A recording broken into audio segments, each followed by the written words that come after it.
Hello दोस्तों, मेरा नाम है दीपक और आज हम अपने एक्सेल क्लास को कंटिन्यू करते हैं। हम लोग कर रहे थे फॉर्मूला टैब। ठीक है, तो आज मैं कौन कौन से फॉर्मूला आप लोगों को करवाने वाला हूं, तो चलिए इसके बारे में हम लोग जान लेते हैं। ठीक है, तो आप स्क्रीन पे देख रहे हैं कि यहाँ पे कुछ फॉर्मूला लिखा हुआ है, जैसे effect, FV schedule, interest function, है ना, एनपीईआर और पीएमटी, आईपीएमटी और पीपीएमटी। तो ये सारे फंक्शंस आज की क्लास में हम लोग करने वाले हैं। तो चलिए स्टार्ट करते हैं। ठीक है, तो सबसे पहले आप देखिए इफेक्ट फंक्शन क्या होता है। ठीक है, तो यहाँ पे मैंने क्या लिखा है, यहाँ लिखा मैंने, कई बार हम अपने बिजनेस के लिए लोन की तलाश करते हैं, कई बैंक हमें ऑफर भी करते हैं लोन के लिए। ठीक है, जब बैंक हमें ऑफर करते हैं लोन के लिए तो हम ये देखते हैं कि कौन से बैंक का लोन हमारे लिए ज़्यादा बेनिफिशियल है ना। मतलब कि ये कैसे पता चलेगा कि हमारे लिए कौन सा लोन सबसे ज़्यादा बेनिफिशियल है, ये पता चलेगा हमें इंटरेस्ट रेट से। अगर कोई बैंक हमसे ज़्यादा इंटरेस्ट चार्ज करेगी तो एक तरह से वो हमारे लिए लोन अच्छा नहीं है, क्योंकि उस पर हमें ज़्यादा इंटरेस्ट देना पड़ेगा। लेकिन कोई बैंक हमसे अगर कम इंटरेस्ट लेती है तो वो हमारे लिए अच्छा है। ठीक है, तो इफेक्ट फंक्शन एक तरह से इंटरेस्ट रेट को, एक्चुअल इंटरेस्ट रेट को बताता है कि ये कितना इंटरेस्ट रेट इस पे लग रहा है। ठीक है, तो चलिए इसको हम लोग कर लेते हैं। तो यहाँ पे लिखा हुआ इफेक्ट जो फॉर्मूला है उसमें यहाँ पे लिखा है नॉमिनल रेट और NPERY, है ना, number of period in year. तो इसको कैसे करेंगे, जैसे कि यहाँ पे, जैसे मैंने यहाँ पे लिखा हुआ है, इसको मैं थोड़ा सा जूम कर लेता हूँ, यहाँ से मैं इसको थोड़ा सा बड़ा कर लेता हूँ। ठीक है, हाँ, इसके बाद यहाँ पे देखिए, यहाँ पे लिखा है नॉमिनल रेट। जैसे हमने मान लो लोन लिया वो 12% के हिसाब से पर एनम। ठीक है, मतलब कि हर साल जो भी लोन का अमाउंट है उस पर हमें 12% इंटरेस्ट देना है। ठीक है, और number of period in year, मतलब 5 ईयर के लिए हम लोग ले रहे हैं। तो एक्चुअल क्या ये 12% है? क्या एक्चुअल हमसे जो बैंक लेगा इंटरेस्ट तो 12% है? क्योंकि बैंक जो हमसे लेता है वो कंपाउंडिंग इंटरेस्ट रेट लगाता है। ठीक है, तो अगर हम कंपाउंडिंग इंटरेस्ट रेट निकाले 5 ईयर के लिए 12% के हिसाब से, तो एक्चुअल कितना परसेंट हमारा बन रहा है ये हमें इफेक्ट फंक्शंस करके दे देता है। तो इसके लिए हम क्या करेंगे, हम लोग लिखेंगे इक्वल टू, ठीक है, इफेक्ट। अब यहाँ पे लिखा है नॉमिनल रेट, नॉमिनल रेट हमारा 12% है, कॉमा, सेकेंड लिखा हुआ है number of period in year. ठीक है, हम लोग कितने ईयर के लिए ले रहे हैं, 5 ईयर के लिए ले रहे हैं, ब्रैकेट क्लोज, एंटर। ठीक है, और इसको अगर हमने इस पे क्लिक कर दिया परसेंटेज पे, ठीक है, कई बार ऐसे अगर आता है इन केस ऐसे, तो आपको यहाँ पे जनरल के अंदर ये परसेंटेज का ऑप्शन दिखेगा, ये होम टैब में ही। ठीक है, तो यहाँ पे जाके इस पे परसेंटेज पे कर देना, ये बता देगा कि हाँ एक्चुअल में जो इंटरेस्ट रेट लग रहा है बैंक की तरफ से वो 13% है। ठीक है, तो कई बार हमें ऐसा लगता है कि 12% के हिसाब से हम पे कर रहे हैं, लेकिन एक्चुअल में वो होता है 13%। ठीक है, तो होप सो आपको ये इफेक्ट फंक्शन समझ में आया होगा। ठीक है, अब हम बात करते हैं एफवी फॉर्मूला की। एफवी फॉर्मूला क्या होता है, तो देखिए एफवी फॉर्मूला हमें ये बताता है कि अगर हम हर महीने या साल एक फिक्स अमाउंट डिपॉजिट करते हैं, तब एक फिक्स पीरियड के बाद हमें कितना अमाउंट मिलेगा इंटरेस्ट के साथ। इसका मतलब ये हुआ कि जैसे मान लो कि बैंक के अंदर जैसे आप ये मानिए कि जो बैंक है, बैंक के अंदर हम एक फिक्स अमाउंट में पैसा डालते जा रहे हैं। ठीक है, फिक्स अमाउंट में हमने पैसा डाला, लेकिन एक टाइम पीरियड होगा, उस टाइम पीरियड पे हमें कितना पैसा मिलेगा, हमें ये कैसे पता चलेगा? क्योंकि अगर आप हजार रुपए करके भी पेमेंट कर रहे हैं बैंक को, है ना, तो 6 महीने में ऐसे देखा जाए तो 6000 होता है, लेकिन इंटरेस्ट भी तो उसमें ऐड होता जाएगा हर महीने। तो इंटरेस्ट के साथ एक्चुअल में 6000 से ज़्यादा पेमेंट बनता है। तो यहाँ एफवी फॉर्मूला यही बताएगा कि आपका 6 महीने बाद या 1 साल के बाद आपको टोटल इंटरेस्ट के साथ कितना रुपए मिलेंगे। तो ये होता है फ्यूचर वैल्यू। फ्यूचर वैल्यू आपको क्या मिलेगा। ठीक है, तो चलिए अब हम लोग देखते हैं फ्यूचर वैल्यू। तो यहाँ पे लिखा हुआ है पीएमटी, एनपीईआर और ये रेट है। पीएमटी का मतलब होता है कि पर मंथ हम कितना पैसा डिपॉजिट करते हैं। ठीक है, यहाँ पे पीएमटी करके ये ईयर ले लेता हूँ, इसको पीएमटी हटा के यहाँ पे लिख देता हूँ ईच ईयर। ठीक है, ईच ईयर हम लोग 1000 रुपये, ठीक है, हम लोग डिपॉजिट करवाते हैं बैंक के अंदर। ठीक है, और ये 3 सालों तक हम डिपॉजिट करवाएंगे। बैंक हमें उस पर कितना परसेंट इंटरेस्ट दे रहा है, 10% इंटरेस्ट दे रहा है। तो 3 सालों के बाद जब हम अपना पैसे लेने जाएंगे तो हमें कितना मिलेगा। तो यहाँ पे देखो इसका आंसर आ रहा है 3310 रुपीज़। ये कैसे है तो चलिए मैं आपको बता देता हूँ। ठीक है, मैंने फॉर्मूला यूज़ किया इक्वल टू एफवी। ठीक है, अब यहाँ पे आ रहा है रेट। रेट मतलब कि कितना रेट से ये हमें मिल रहा है, तो 10% है। ठीक है, अब यहाँ पे आ रहा है नंबर ऑफ पीरियड, NPER का मतलब होता है नंबर ऑफ पीरियड, हम 3 सालों के लिए, ठीक है, तो 3 पे हमने क्लिक कर दिया, 3 सालों के लिए हमने डिपॉजिट करवा रहे हैं हर साल 1,000 रुपये। और लास्ट में आ रहा है PMT। PMT का मतलब होता है कि कितना तुम पैसा जमा करवाते हो, तो ईच ईयर हम लोग पैसा जमा करवा रहे हैं 1,000 रुपये, ठीक है। और ब्रैकेट को क्लोज कर देते हैं और एंटर करते हैं, ठीक है। तो यहाँ पे आ रहा है 33,110, मतलब कि 3,310 रुपये, ठीक है। और लास्ट वाला जो PMT था उससे पहले माइनस का साइन लगाना, ठीक है, तो ये ज़्यादा सही रहेगा, माइनस में आंसर नहीं आएगा, ठीक है। ओके, तो यहाँ पे आ गया है 3,310 रुपीज़, ठीक है। इसका मतलब ये हुआ कि जब हम 3 साल के बाद, ठीक है, 3,000 रुपये हम जमा करवाएंगे तो 3 साल के बाद हमें उस पर मिलेगा 3,310 रुपये, ठीक है। ये कैसे पता चला हमें, देखो मान लो फर्स्ट ईयर हमने कितने 1,000 रुपये हमने फर्स्ट ईयर इसमें बैंक में ऐड किया, ठीक है। अब इसका 1 साल के बाद इस पर इंटरेस्ट मिलेगा 10%, तो 1,000 का 10% क्या होता है, ठीक है, 1,000 का 10% होता है 100 रुपये, तो 100 रुपये एक तरह से इस पर इंटरेस्ट मिल गया, ठीक है। तो टोटल सेकेंड ईयर हमारे पास कितने अमाउंट हो गए, 1,100 रुपये अमाउंट हो गए। जैसे इन दोनों का प्लस करोगे तो आपको पता चल जाएगा कि सेकेंड ईयर हमारे पास 1,100 है। अब 1,100 पे हमें 10% इंटरेस्ट मिलेगा, ठीक है, तो 1,100 का 10% कितना होता है, 110। अब इन दोनों को प्लस कर दो तो हमारा आ जाएगा 1,210, ठीक है। मतलब थर्ड ईयर हमारे पास कितना है, 1,210 रुपये है, ठीक है। तो फर्स्ट ईयर हमने 1,000 रुपये, सेकेंड ईयर 1,100 रुपये और थर्ड ईयर 1,210 रुपये। तो टोटल एक्चुअल में हमें कितना मिलेगा, तो इन तीनों को प्लस कर दो, ठीक है। तो इन तीनों को प्लस करोगे, ये प्लस ये प्लस ये, ठीक है। तो यहाँ पे भी आ रहा है 3,310 रुपये। और इतना लॉन्ग प्रोसीजर से अच्छा है कि हम FV का यूज़ करें, फ्यूचर वैल्यू का। ये एक ही बार में बता देगा कि 3 साल के बाद, ठीक है, आपको कितना अमाउंट मिलेगा, ठीक है। अब बात करते हैं FV शेड्यूल की। FV शेड्यूल और FV में क्या डिफरेंस है, ये फ्यूचर वैल्यू है। फ्यूचर वैल्यू में हम देख रहे थे कि हमारा जो रेट ऑफ इंटरेस्ट है ये फिक्स है, हर साल 10% हमें रेट ऑफ इंटरेस्ट से पैसा मिल रहा है। लेकिन FV शेड्यूल के अंदर हमारा जो रेट ऑफ इंटरेस्ट ये अलग अलग, जैसे मान लो फर्स्ट ईयर हमें जो भी हम डिपॉजिट इन्वेस्टमेंट किया हमने 5,000, उस पर फर्स्ट ईयर 2% मिल रहा है, सेकेंड ईयर 3% मिल रहा है, थर्ड ईयर 4% मिल रहा है और फोर्थ ईयर 5% के हिसाब से हमें पेमेंट मिल रहा है, इन्वेस्टमेंट पे रिटर्न मिल रहा है, ठीक है। तो FV शेड्यूल हमें क्या बताएगा, जैसे कि मैं काम करता हूँ, इसको मैं डिलीट कर देता हूँ। FV शेड्यूल हमें ये बताएगा कि टोटल अगर आपने 5,000 जमा करवाया है ना, हर एक साल आपका अलग अलग इंटरेस्ट रेट मिल रहा है उस पर, ठीक है, तो टोटल आपको कितना अमाउंट मिलेगा फोर्थ ईयर के बाद, तो ये हमें बताएगा FV शेड्यूल। तो इसके लिए हम क्या करेंगे, ठीक है, इसके लिए हम ये करते हैं, मैं इसको थोड़ा जूम कर लेता हूँ, इक्वल टू FV शेड्यूल, ठीक है। अब यहाँ पे आ रहा है प्रिंसिपल वैल्यू। प्रिंसिपल वैल्यू क्या है, हमारा इन्वेस्टमेंट हमने कितना किया है 5,000 का, कॉमा, ठीक है। अब शेड्यूल में हमने डाल दिया यहाँ पे 2, 3, 4, 5, ठीक है, मतलब ये अलग अलग परसेंट से हर एक साल मिल रहा है। Bracket close, enter. जैसे ही एंटर करूँगा तो हमें पता चल जाएगा कि ये 4 साल के बाद जो हमें टोटल अमाउंट मिलेगा, ठीक है, वो मिलेगा 5,736 रुपये, ठीक है। तो होप सो आपको ये समझ आया होगा कि FV शेड्यूल और FV में क्या डिफरेंस है, ठीक है। जहाँ पे मैंने FV की बात की थी,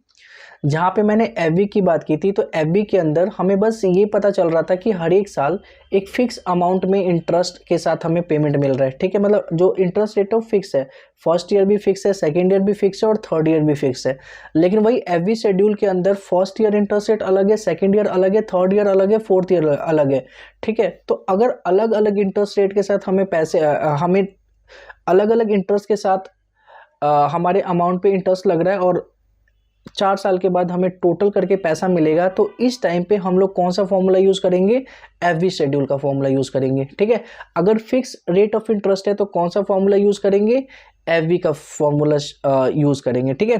तो होप सो आपको समझ आया होगा। तो चलिए आगे चलते हैं, ठीक है। आगे आपको ये क्वेश्चन दिया हुआ है जहाँ पे इन्वेस्टमेंट इस बार ये 1,000 रुपये है, ठीक है, ये अलग अलग रेट ऑफ इंटरेस्ट है, तो आपको इसका निकालना है कि टोटल हमें 4 साल के बाद हमें कितना पैसा मिलेगा, ठीक है। तो ये आप लोग खुद से करेंगे, बाकी मैं चलता हूँ अपने अगले फंक्शन पे। ओके, अगला फंक्शन है इंटरेट फंक्शन। इंटरेट फंक्शन होता क्या है, चलिए मैं आप लोगों को बता देता हूँ। यहाँ पे लिखा हुआ है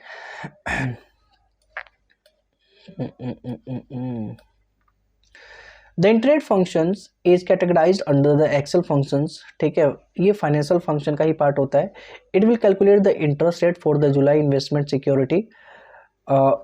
for the fully investment security the functions was introduced in MS Excel 2007. ठीक है, इसका मतलब क्या हुआ, देखो हम अगर इन्वेस्टमेंट करते हैं कहीं भी, जैसे शेयर मार्केट में कर लिया या बैंक में हमने इन्वेस्टमेंट किया या कोई प्रॉपर्टी पे इन्वेस्टमेंट किया, ठीक है, इन्वेस्टमेंट से हमें पता है कि हमें रिटर्न इतना मिलेगा. मतलब अगर मान लो कि मैंने एक लैंड खरीदा, ठीक है, अभी नॉर्मल वैल्यू बता रहा हूँ, मैंने 5,000 रुपये का लैंड खरीदा, ठीक है, और इस 5,000 के लैंड से हमें पता है कि ठीक 1 साल के बाद यही लैंड, ठीक है, हमें 10,000 रुपये दे देगा. ठीक है, 5,000 रुपये हमने लैंड पे लगाए और अगले साल हम यहाँ से 10,000 रुपये निकाल रहे हैं. ठीक है, तो हमें किस रेट ऑफ इंटरेस्ट से पैसा मिल रही है 10,000, हमारे कितना रिटर्न है, मतलब जब हम उसको परसेंटेज में कैलकुलेट करेंगे कि जो भी हमें रिटर्न मिल रहा है 5,000 का 10,000 मिल रहा है, तो ये कितना रिटर्न मिल रहा है. ठीक है, ठीक, इसका देख रहे हैं डबल मिल रहा है हमें, 5,000 का सीधा 10,000 हो रहा है, इसका मतलब पूरा 100% रिटर्न मिल रहा है.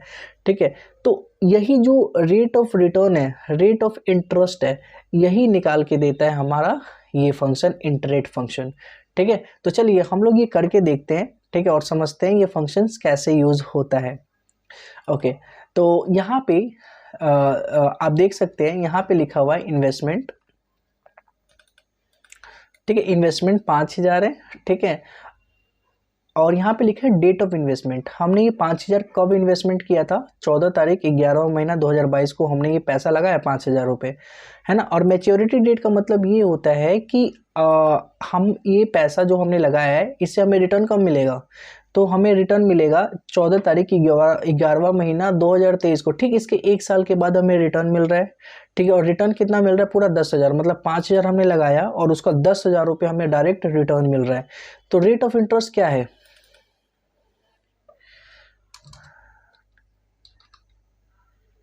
ठीक है, तो रेट ऑफ इंटरेस्ट क्या है, तो इस फंक्शन को यूज करेंगे. ठीक है, इंटरेट फंक्शन को यूज करेंगे और हम पता लगाएंगे कि रेट ऑफ इंटरेस्ट है क्या चीज़. ओके, तो चलिए, तो अब हम क्या करते हैं, ठीक है, यहाँ पे हम लोग कर लेते हैं, हमने लिखा है इक्वल टू इंटरेट. ठीक है, जैसे हमने इंटरेट पे क्लिक किया, ठीक है, अब यहाँ पे आ रहा ओपन ब्रैकेट के अंदर सेटलमेंट. सेटलमेंट का मतलब होता है कि स्टार्टिंग हमने पैसा कब इन्वेस्ट किया था, तो सेटलमेंट पीरियड जो है वो ये डेट है. ठीक है, इस पर हमने क्लिक किया, कॉमा. अब आ रहा है मैच्योरिटी. मैच्योरिटी कब है भाई, तो मैच्योरिटी डेट जो है वो ठीक 1 साल के बाद, इस डेट पे हमने इसको पैसा को एक तरह से इसका रिटर्न ले लिया, इस पे जो भी हमें फ़ायदा हुआ इस डेट को हमने ले लिया. ठीक है, तो इसको बोलते हैं मैच्योरिटी डेट, कॉमा. अब बात करते हैं इन्वेस्टमेंट. इन्वेस्टमेंट हमने कितने का किया था, तो इन्वेस्टमेंट हमने किया था 5,000 का, तो हमने इस पर क्लिक कर दिया. ठीक है, कॉमा. Redemption value. ठीक है, रिडम्पशन वैल्यू का मतलब ये होता है कि हमें इसके बदले कितने रुपए मिल रहा है. रिडम्पशन का मतलब देखो, रिडम्पशन का मतलब ये होता है कि अगर आपने इतना पैसा लगाया है, मान लो 5,000 लगाया है, तो उसका 1 साल के बाद कितना पैसा मिलेगा, तो 1 साल के बाद अगर वो 10,000 रुपये मिल रहा है तो 10,000 हमारा रिडम्पशन वैल्यू हो गया. 1 साल के बाद अगर 20,000 रुपये मिल रहा है तो 20,000 हमारे लिए रिडम्पशन वैल्यू हो गया. रिडम्पशन का मतलब होता है कि इसके रिवर्स में हमें इससे कितना फ़ायदा हो रहा है, कितना पैसा हमें वापस मिल रहा है, इसको बोलते हैं रिडम्पशन वैल्यू. ठीक है, तो देखो फिर से मैं यहाँ पे लगाता हूँ इक्वल टू इंटरेट. ठीक है, सेटलमेंट के अंदर मैंने ये वाला डेट ले लिया. ठीक है, कॉमा. ठीक है, मैच्योरिटी. मैच्योरिटी के अंदर मैंने ये डेट ले लिया, कॉमा. अब यहाँ पे आ रहा है इन्वेस्टमेंट. ठीक है, इन्वेस्टमेंट के अंदर हमने इन्वेस्टमेंट कितना किया था ये कर लिया, कॉमा. रिडम्पशन वैल्यू के मतलब क्या हुआ कि रिडम्पशन हमें कितना वापस मिलेगा ये कर लिया. ब्रैकेट को मैंने क्लोज करके जैसे एंटर किया. ठीक है, तो यहाँ पे आ रहा है 1 क्यों आ रहा है मैं बताता हूँ.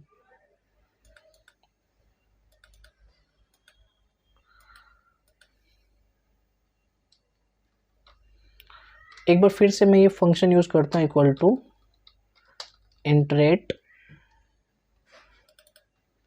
ठीक है, सेटलमेंट वैल्यू जो है, सेटलमेंट वैल्यू हमारा ये है, कॉमा. ठीक है। मैच्योरिटी हमारा है ये जिस डेट को हमें रिटर्न मिल रहा है, कॉमा इन्वेस्टमेंट जो है, इन्वेस्टमेंट हमने 5,000 किया है, कॉमा रिडम्पशन जो हो रहा है हमें 10,000 मिल रहा है, ठीक है, ब्रैकेट क्लोज और एंटर। तो ये देखो 100 आ गया, इसको रहने दो, ये 100% आ गया, ठीक है। तो समझ में आ गया ये 100% का मतलब क्या हुआ कि हमने 5,000 रुपये लगाए और उसके बदले में हमें 10,000 रुपये रिटर्न मिल रहा है, सीधा 5,000 का 10,000 मिल रहा है, मतलब पूरा 100% रिटर्न मिल रहा है हमें। अगर ये 10,000 की जगह अगर ये 7,500 होता ना तो ये 50% हो जाता ऑटोमेटिक। देखो ये 50% हमें रिटर्न मिल रहा है, मतलब 5,000 का आधा 50% इसका रिटर्न मिल रहा है, ठीक है। तो समझ आ गया होगा कि इंटरेस्ट रेट जो फंक्शन है ये क्या इसका यूज़ क्या होता है, ठीक है। अगर आप कई बार जैसे कहीं अलग सेल पे आप करते हो, जैसे यहाँ पे मैं यही फंक्शन यूज़ करता हूँ, ठीक है। यहाँ पे लिखा हुआ है सेटलमेंट, हमने ये डेट ले लिया, कॉमा, ठीक है। मैच्योरिटी पे ये डेट ले लिया, कॉमा, इन्वेस्टमेंट हमने इतना किया था, कॉमा, रिडम्पशन इतना मिल रहा है, ब्रैकेट क्लोज, एंटर। तो यहाँ पे ऐसे कुछ आएगा 0.5, है ना। तो जब ऐसा अगर आता है तो आपको ये जो परसेंटेज है ना इस पर क्लिक करना है, तो आपको पता चल जाएगा कि कितना % आपको रिटर्न मिल रहा है, ठीक है। यहाँ पे परसेंटेज का आप देखोगे नंबर के अंदर, ठीक है। यहाँ पे अगर यहाँ पे आपको नहीं मिल रहा होगा तो कोने पे यहाँ पे एक बॉक्स दिख रहा है, उस बॉक्स पे जाना, परसेंटेज पे जाना, है ना, और यहाँ से ओके कर देना, ठीक है। तो आपको बता देगा कि ये इतना % बेनिफिट हो रहा है, ठीक है। तो 50% हमें रिटर्न मिल रहा है। ये था हमारा इंटरेस्ट फंक्शन, होप सो आपको समझ आया होगा, ठीक है। अब हम चलते हैं NPER। ये NPER फंक्शंस हम यूज़ करते हैं, ये क्या होता है चलिए पहले हम समझ लेते हैं। तो देखिए यहाँ पे लिखा हुआ है, अगर हमें पता हो कि हमने बैंक से कितना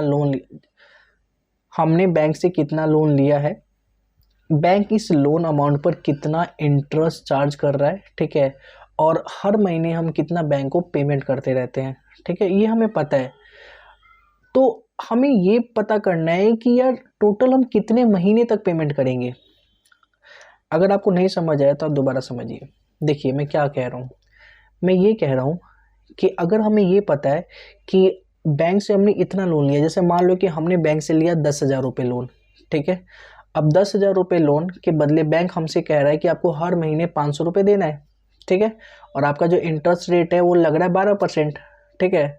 तो हम हर महीने 500 देते रहेंगे, ठीक है, उसके अंदर इंटरेस्ट भी होगा और हमारा अमाउंट भी होगा। लेकिन हमें कब तक देना है, कितने महीने तक देना है, जब ये पता करना हो, ठीक है, तो इसके लिए हम यूज़ करते हैं NPER, ठीक है। तो आपको समझ आ गया NPER फंक्शंस का यूज़ हम कहाँ पे करते हैं, जब हमें ये पता करना हो कि टोटल कितने मंथ हम पेमेंट करते रहेंगे, जितना बैंक ने बोला है कि आपको हर महीने इतना पेमेंट करना है, इसके लिए हमें NPER फंक्शंस को यूज़ करना पड़ेगा। तो चलिए स्टार्ट करते हैं हम लोग NPER फंक्शन। इसके अंदर हम देख रहे हैं यहाँ पे लिखा हुआ है कि बैंक लोन अमाउंट यहाँ पे 3 लाख है, हमने बैंक से जो लोन लिया है 3 लाख रुपीज़ लिया हुआ है। इंटरेस्ट रेट जो है उस पर 12% है, ठीक है, मतलब कि जो भी बैंक हमें लोन दिया है उसके ऊपर हमसे जो चार्ज कर रहा है हर साल वो है 12%, ठीक है। मंथली पेमेंट जो है वो है 4,000, हम मंथली पेमेंट कितना करते हैं 4,000 रुपीज़ पे करते हैं, ठीक है। तो हम कितने महीने पेमेंट करेंगे ये 4,000 करके, तो चलिए इसको हम लोग करते हैं, इस फॉर्मूले का यूज़ करते हैं, ठीक है। तो इसके लिए मैं क्या करूँगा, इक्वल टू NPER, ठीक है, यहाँ पे लिखा हुआ है रेट, ये रेट जो है, ठीक है, 12% ये पूरे साल का है। तो इसको अगर मुझे मंथ में कन्वर्ट करना होगा तो मैं क्या करूँगा, इसको मंथ में कन्वर्ट करने के लिए मुझे डिवाइड करना पड़ेगा 12 से, ठीक है। इसके बाद कॉमा, अब यहाँ पे आ रहा है PMT का मतलब ये होता है कि पर मंथ में कितना पैसा पे करता हूँ, तो मैं पर मंथ 4,000 रुपये पे करता हूँ, ठीक है। तो यहाँ पे PMT में मैंने लिख दिया, यहाँ पे मंथली पेमेंट 4,000 है तो 4,000 रुपये मैं पे करता हूँ हर महीने, कॉमा, ठीक है। अब यहाँ पे लिखा हुआ है PV का मतलब होता है प्रिंसिपल वैल्यू, हमने लोन कितना लिया था बैंक से, तो लोन हमने लिया था 3 लाख रुपए, तो 3 लाख पे हमने क्लिक कर देंगे, प्रिंसिपल वैल्यू कितना था, ठीक है, तो ये होता है PV, ओके। और यहाँ पे हम ब्रैकेट को क्लोज कर देंगे और जैसे एंटर करेंगे तो हमारे पास आ गया 56.24, मतलब अप्रॉक्सीमेटली 56 मंथ तक हमें पे करना पड़ेगा, ठीक है, ठीक है। लास्ट वाले जो आता है, ठीक है, पीवी से पहले माइनस का साइन लगाने पे ये प्लस में आंसर आ जाता है।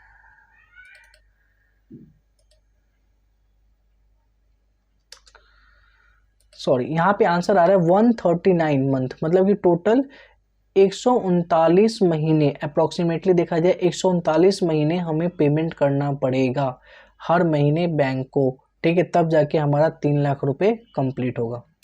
ठीक है, ठीक है। तो एक बार मैं दोबारा से आपको बता देता हूँ ये मैंने कैसे किया। जैसे यहाँ पे मैंने लिखा इक्वल टू, ठीक है, इक्वल टू करने के बाद हमने क्या किया, यहाँ पे लिखा NPER, ठीक है, यहाँ पे लिखा हुआ है रेट, ठीक है। तो रेट में हमने ले लिया 12%, इसको डिवाइड कर दिया 12 से, कॉमा, यहाँ पे लिखा हुआ है PMT, तो PMT में पर मंथ हम कितना पे कर रहे हैं, 4000, ठीक है, ये कर दिया, कॉमा। अब आ रहा है PV मतलब कितना हमने लोन लिया है, तो उससे पहले हम माइनस का साइन लगाएंगे और 3 लाख पे हमने क्लिक कर दिया, ठीक है, ब्रैकेट क्लोज, एंटर। तो यहाँ पे आंसर आ गया 139, मतलब हम जो पेमेंट करेंगे, ठीक है, हर महीने, तो ये टोटल कितने महीने पेमेंट करना पड़ेगा, 139 मंथ हमें पेमेंट करना ही पड़ेगा। ठीक है, तो होप सो आपको ये समझ आया होगा NPER का क्या मतलब होता है। ठीक है, अब हम बात करते हैं PMT, IPMT, PPMT। ठीक है, तो चलिए फटाफट हम इसको देख लेते हैं, PMT क्या होता है, IPMT और PPMT क्या होता है। ठीक है, देखो, PMT, IPMT, PPMT ये होता है कि जब हम बैंक से लोन लेते हैं, ठीक है, जैसे कि लोन हमने लिया 6 लाख रुपए, यहाँ पे लिखा है लोन प्रिंसिपल वैल्यू, ठीक है। अब ये 6 लाख रुपए जो हमने लोन लिया, ये कितने साल के लिए लिया, तो यहाँ पे 3 ईयर लिखा है, number of period in year 3, और रेट ऑफ इंटरेस्ट इस पे कितना लग रहा है, 15% लग रहा है, रेट ऑफ इंटरेस्ट इस पे लग रहा है 15%। बैंक से जब हम लोन लेते हैं, ठीक है, तो बैंक हमसे लोन जो है ये एक बार में नहीं लेती, वो हर महीने लेती है कि नहीं, और हर महीने हम एक छोटे छोटे अमाउंट में पे करते हैं। तो ये जो छोटा छोटा अमाउंट होता है ना, इसको बोलते हैं PMT हमारा छोटा छोटा अमाउंट होता है हर महीने जो हम पे करते हैं, उसके अंदर इंटरेस्ट भी ऐड होता है और उसके अंदर प्रिंसिपल वैल्यू भी ऐड होता है। तो यहाँ पे मैं लिख देता हूँ ये इसमें ऐड इंटरेस्ट, ठीक है, और इसमें लिख देता हूँ ऐड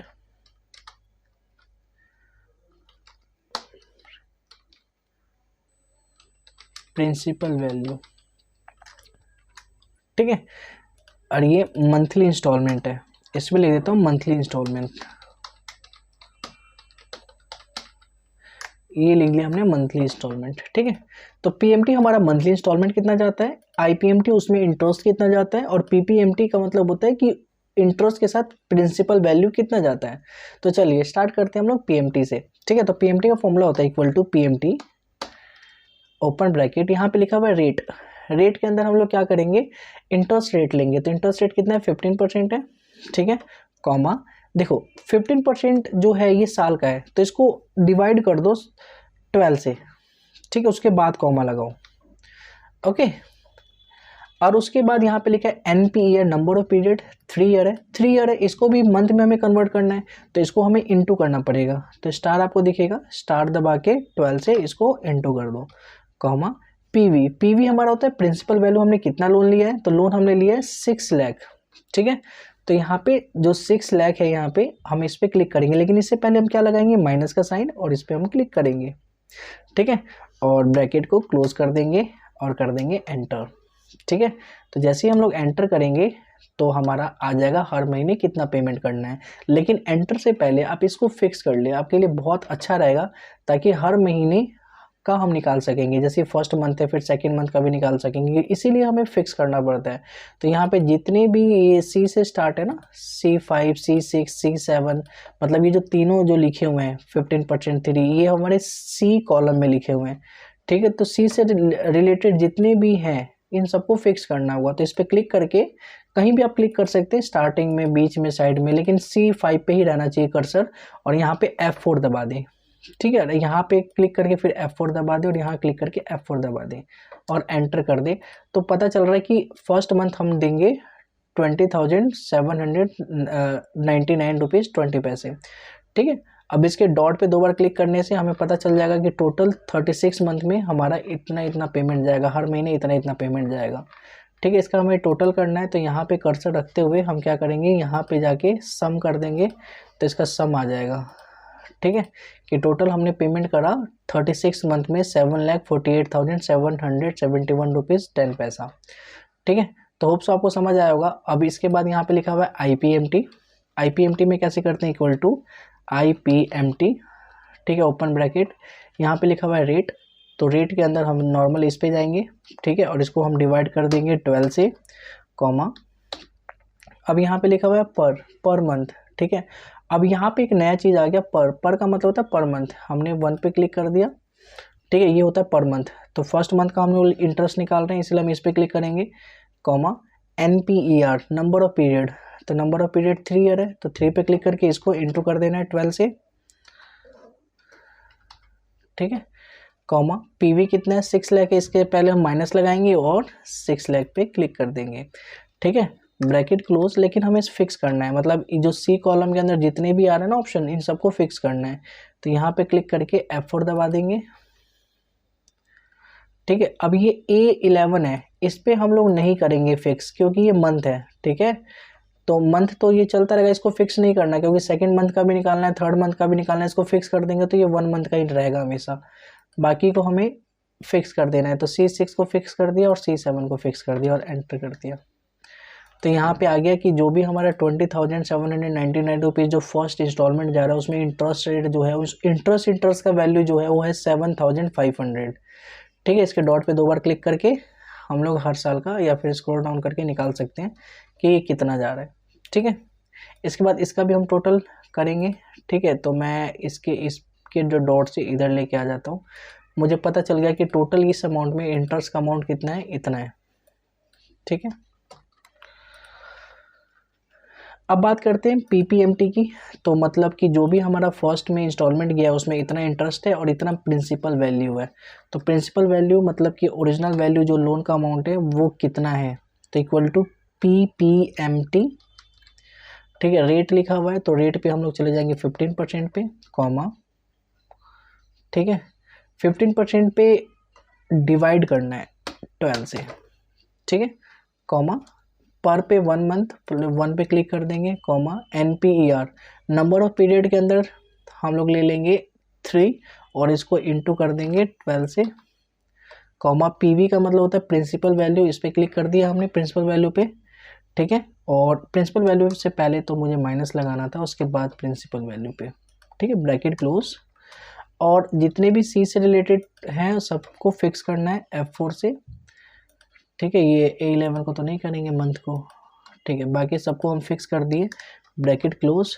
ठीक है, और जैसे एंटर किया हमने तो यहाँ पे पता चल रहा है कि ये फर्स्ट मंथ में जो 20,799 रुपीज़ है, इसके अंदर इतना इंटरेस्ट है और इतना प्रिंसिपल वैल्यू है। जब इन दोनों को सेलेक्ट करोगे तो नीचे की तरफ में आपको दिखाई पड़ेगा सम, तो सम हमारा इंस्टॉलमेंट के इतना आ जाता है। मतलब इन दोनों को मैंने जो इंटरेस्ट है और प्रिंसिपल अमाउंट, इन दोनों को मिला के हमारा फर्स्ट इंस्टॉलमेंट जाता है। तो देखो फर्स्ट इंस्टॉलमेंट का सम यहाँ पे दिखाई पड़ रहा है।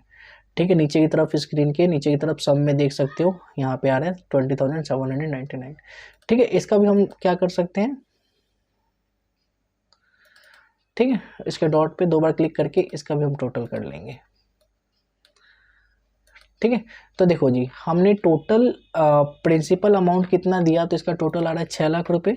उस पर इंटरेस्ट कितना दिया, 1,48,771 रुपये, और टोटल हमारा पेमेंट गया है हर महीने के हिसाब से 36 महीने तक 7,48,771 रुपये। अब ये जो 36 महीना है ये 3 साल है, 12 या 36 है ना, 12 3 जा 36, तो ये 3 ईयर का ये टोटल है 36 मंथ, इसलिए मैंने 36 मंथ यहाँ पे लिया है। ठीक है, क्योंकि यहाँ पे नंबर ऑफ पीरियड कितना लिया था मैंने, 3 लिया था, तो इसका मतलब 36 मंथ लिया था मैंने। तो होप सो ये आपको समझ आया होगा। ठीक है, आज की क्लास, बाकी हम लोग मिलते हैं अगली क्लास में। जब तक के लिए टाटा बाय बाय। ठीक है, बहुत जल्दी मिलते हैं हम लोग।